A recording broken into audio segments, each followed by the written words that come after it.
YouTube. How the hell are you? It's IconicBelow bringing you Around the Sticks.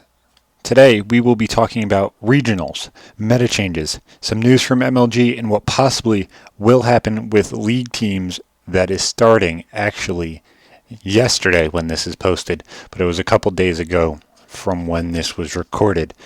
First, we will start out with regionals. The dynasty of Optic Gaming has continued their winning streak at regionals, extending it to either 3 or 4 tournament wins, depending on if you count League Season 1, they won it, and won playoffs. Personally, I count that as 2 separate wins, but you can count it however the hell you want. Either way, the dynasty continued. They only dropped 1 map to FaZe Red in Winners Finals, which is amazing to me. They only dropped 1 map the entire weekend. It was quite the devastating performance. The teams that qualified are the first place Optic Gaming, second place Denial, third place FaZe Red, and Optic Nation, who finished 4th, and then the rest really kind of fade into the background of Envy, Revenge, Team Caliber, FaZe Black, AR, SB, Orbit, Threes Up, and Prophecy. Surprisingly, the top 20 Slayers with 10 games played have some really different players after looking at Season 1 playoffs, but truthfully, some of these people did not surprise me at all. There was only a few that really kind of stood out to me, but I will go over those as I get to them. Number 1 was Apathy with a 1.34 KD and 11 maps played. Some people are not counting him as the number 1 Slayer this weekend, but truthfully, his maps played are just because of Perfy leaving on Sunday. So I still count him number 1. I put the cutoff as 10 games played because there was some people who played 7 and 9 maps that truthfully really kind of didn't deserve it. But I feel like Apathy, who made it all the way qualified and everything else, he probably should be in there. Next up is probably the MVP of the entire tournament, number 2, Clayster, at a 1.33 for 34 maps, which is absolutely mind-boggling if you actually think about it. Next up is number 3, Scump, at a 1.31 for 19 maps played, and truthfully, he played literally out of his mind. Some people are saying that this was a very sad event for him. He played probably worse than what he could have. Truthfully, I could see where people would say that, but next up is number 4, Anticity, at a 1.27 with 15 maps played. I truthfully felt like he could have done better. With only 15 maps played, he probably should have had a 1.3, but with having to carry the entire load on AR, it would be really nice for them to see them picking up another Slayer instead of BLFire. Next up is 5 of Slasher with a 1.25 on 21 maps. He led his entire team in KD, which is really surprising if you look at his team. Next up is 6 Mochilla at a 1.22 and 13 maps played. This was really surprising to me. I felt like he probably would be in the top 10, but I felt like Crim6 or Saints or Formal would be up there just a little bit ahead of him. But I guess he really played out this weekend, which was really kind of surprising. Number 7 is Saints with a 1.21 with 17 maps played. Number 8 is Dito with a 1.19. Now, what really surprised me is if you look at the stats on COD stats or COD underscore stats, wherever you guys go for your Call of Duty stats, the surprising thing about Dito and the rest of SB, a lot of them were positive. And of course, they didn't make it into the finals like I predicted, or even make it into the semifinals. But they all played very well and definitely deserve their spot at Call of Duty Champs. Number 9 is Formal with a 1.19 and 19 maps played. Obviously, I probably should have done these by maps, and he probably would end up being number 8. But then again, they were both really kind of equal. Obviously, the only difference is maps played and probably a little bit of objective play. Number 10 is Aqua with a 1.18 and 17 maps played. A lot of people are saying he was one of the breakout players this tournament, along with Nagafin, which both really kind of blew quite a few people out of the water. Next is number 11, Sinful, with a 1.16 and 21 maps played. He came back. He came back with a vengeance. He probably was thinking about retiring before playing for COD Champs, but he did really, really well this weekend. I really hope that he stays with it. He's doing really well. And if he doesn't get picked up by somebody in the league, I'll be really, really surprised. Next up is somebody who I don't really know. I'm assuming it is somebody on 3s Up, which is number 12, Callie, with a 1.15 and 20 maps played. He has to be somebody who is qualified for Call of Duty Champs with having 20 maps played, so I let him go through. Number 13 is Looney TK with a 1.15, 17 maps played. Once again, he was really consistent after Season 1, and obviously he is still in the top 20. Next up is the person that you people on COD Reddit said was not a Slayer, and he came out and proved all of you guys wrong this weekend, which is Study at number 14 with a 1.14 and 11 maps played, which is actually tied with number 15, Crim6, with a 1.14 and 19 maps played. Obviously, they don't have the same amount of maps played, but obviously Study played out of his mind this weekend and played definitely top par Call of Duty. Number 16 is JCap with a 1.12 and 34 maps played. He played really, really well. Number 17 is Godlike at a 1.12 and 16 maps played. Number 18 is Nameless, Mr. Consistency for NV, with 17 maps played and a 1.12 KD. Next up is number 19, Proofy, with a 1.12 and 11 maps played. I feel like FaZe Black not making it farther into the bracket is his fault. Obviously, he left, and that's really sad, but I feel like getting that seeding is more important than going on a cruise that specific day. They should have worked it out better, but obviously, the last one, number 20, is Fizzerp SB with a 1.12 and 16 maps played. Obviously, he probably blew quite a few people's minds. Not a lot of people have seen him because he hasn't been in leagues, but he definitely played really well this weekend, and it was really, really kind of impressive to see. To me, on this list, there are quite a few that stand out. Obviously, Clayster by far carried his team and by far was the MVP of this tournament. With him maintaining that 1.33 KD on 34 maps is utterly mind-blowing. There is some pub players that can't even do that against other pub players. And this is a pro player doing this against other pros who are 10 times better than most people. So that to me is quite impressive. Next person I was impressed with was obviously Study, who all of you people on Reddit saw a few posts asking about what FaZe Black can do, and I went out and said FaZe Black, the slayer of this team, is going to be Study.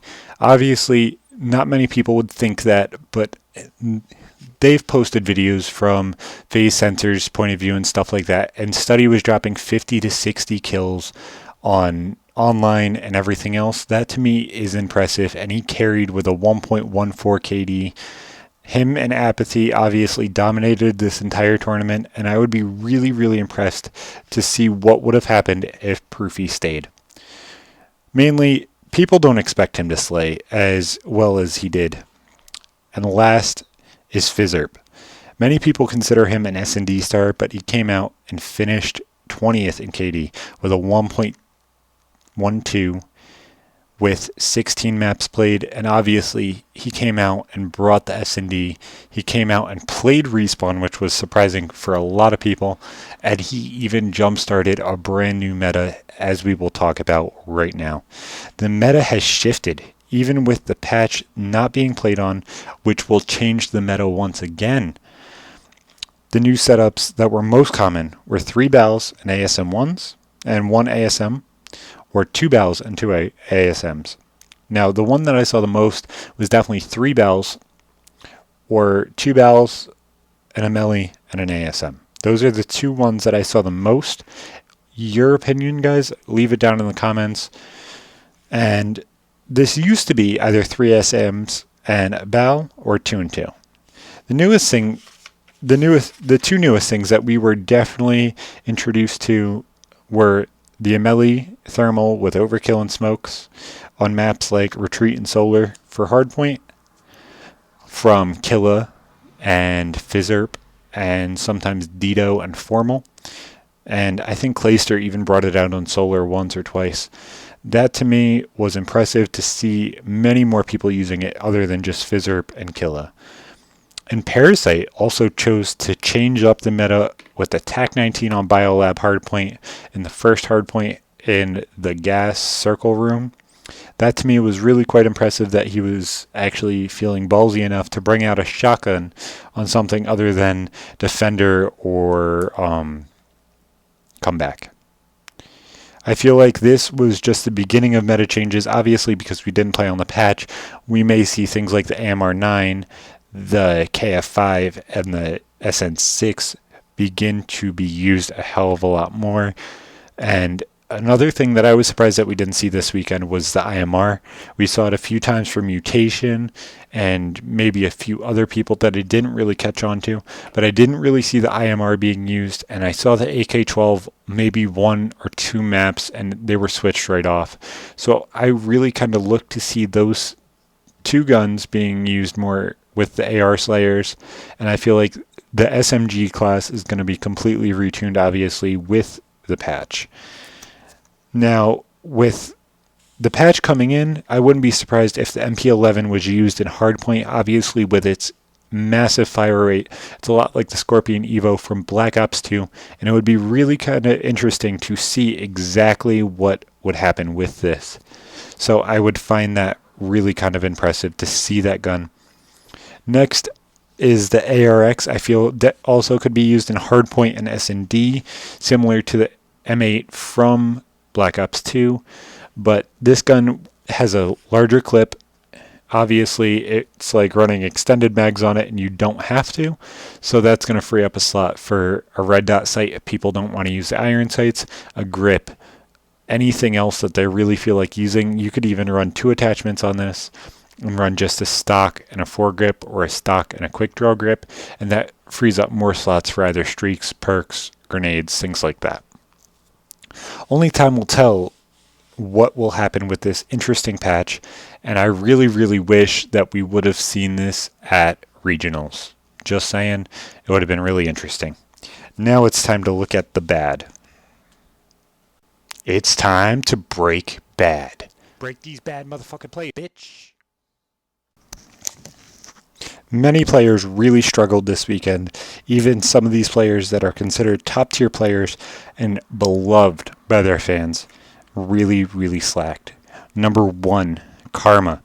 Many people consider him a player like Scump or Formal. Most people wouldn't say a 1.08 is struggling, but now with how many people say he's a top 5 slayer, a 1.08 is just sad. To me, this was really, really kind of sad just because of Karma being considered a Scump, a Formal.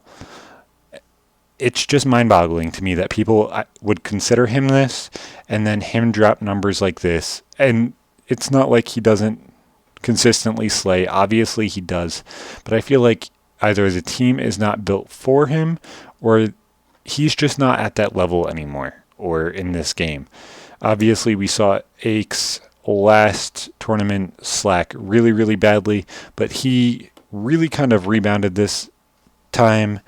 But it really seemed like this is what he can do in this game, is around a 1.08, a 1.1, around there. And that's not Scump or Crim6 or Formal or even players like Slasher or Saints or Dido. Those players kind of numbers. So I do feel like he is not that top kind of slayer. I feel like he's the second tier that's just knocking on the door. If they had a support slayer, that they probably would be able to do a little bit better. Next up is Killa.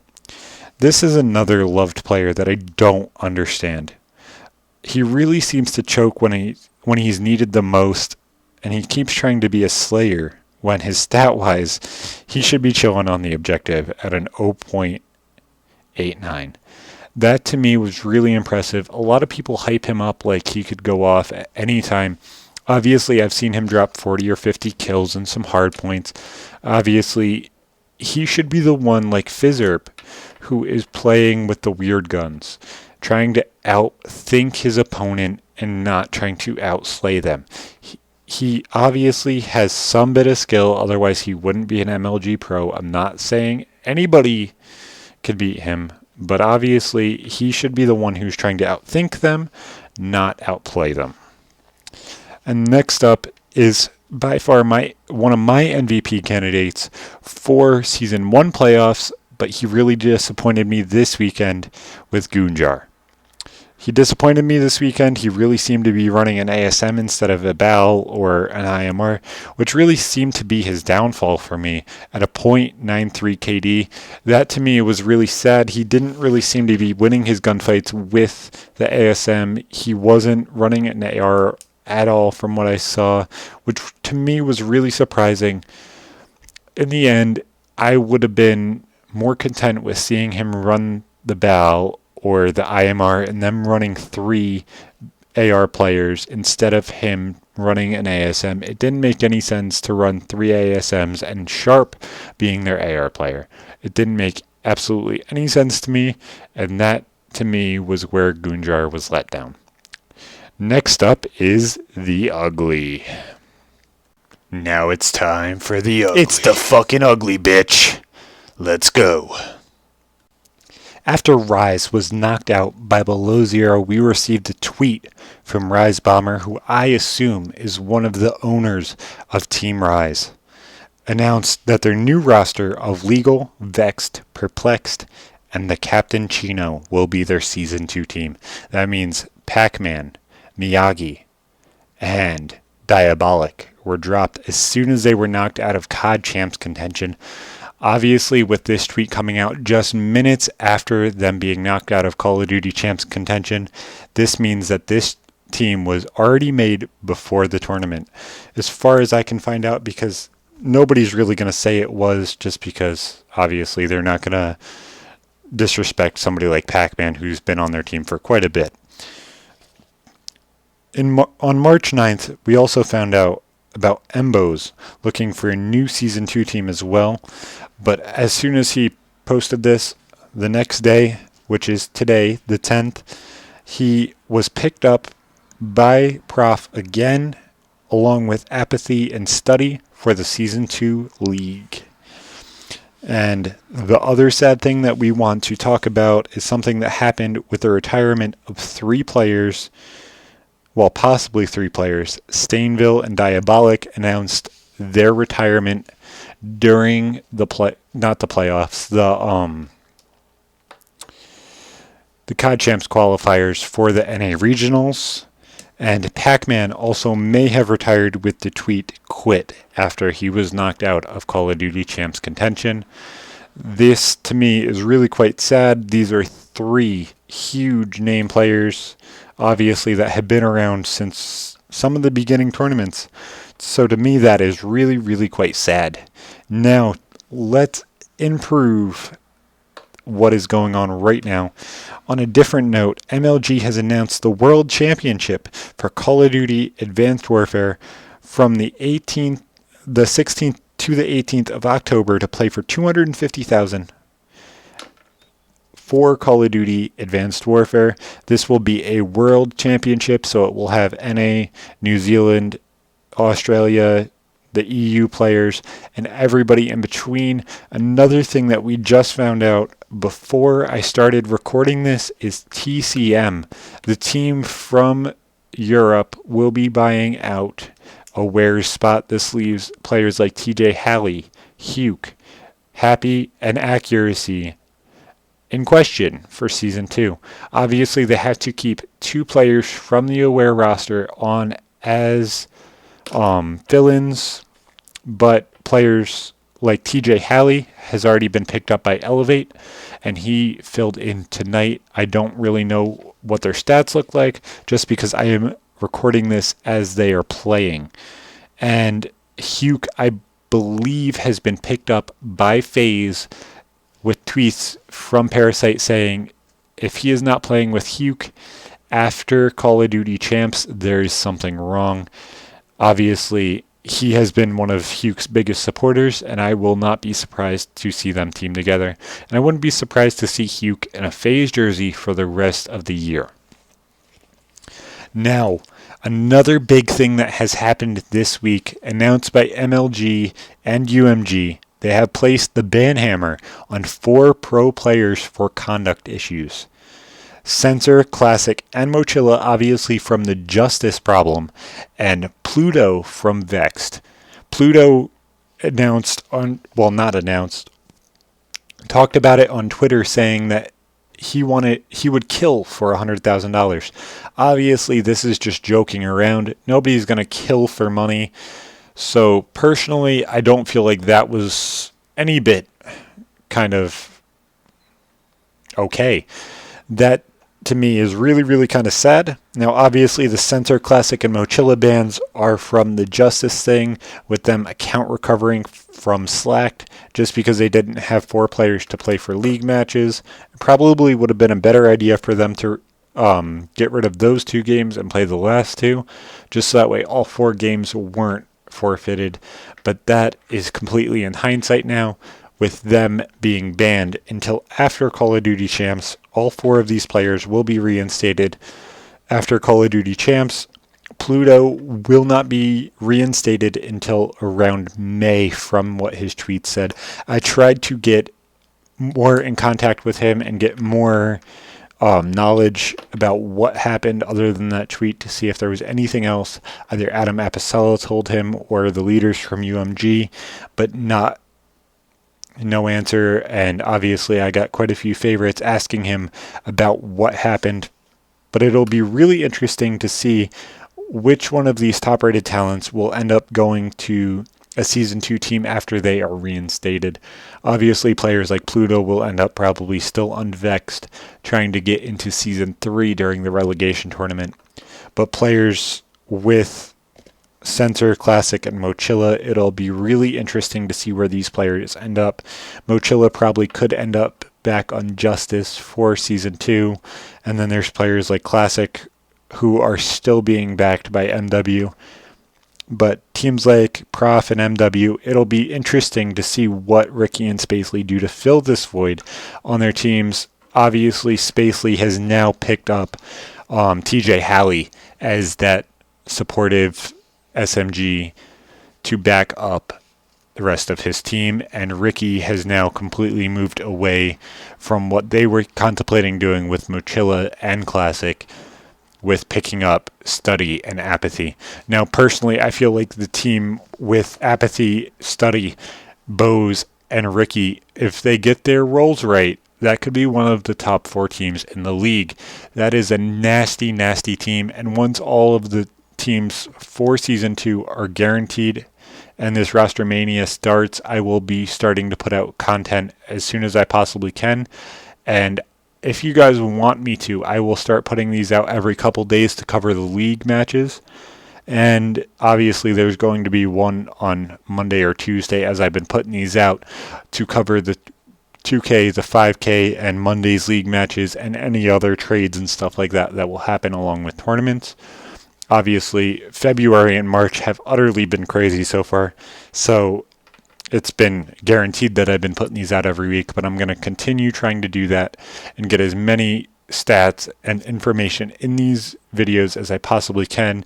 And we're going to see some ugly stats coming out of this, because obviously not everybody's going to be playing their best every night, and we're going to be looking at who's going to be subs, who's going to be things like that, and why people assign themselves roles if they're not going to abide by them. Okay, this is the end of the podcast this week, or Around the Sticks. As always, we will end the show with things that make this podcast possible. First off is Cinch controllers. Make sure you guys use your coupon code ICONIC if you guys would like a Cinch controller or any other Cinch products. If you would like to donate to the show, there is a link in the description, and anything that you guys do will gladly help us. I need a new computer to make the videos better, obviously. We can upgrade, get some gameplay in the background, and I am going to be working on talking to MLG to see if we can actually put the video clips from the Season 2 matches in the background. And if any of you guys on Reddit or on my YouTube or on my Twitter can actually get a hold of them any better than I can, try and send them my way and see if we can get something worked out here. And if you're new here, make sure to like if you like the content and subscribe if you want to see more. Make sure to leave your opinion in the comments. And as always, guys, Below out.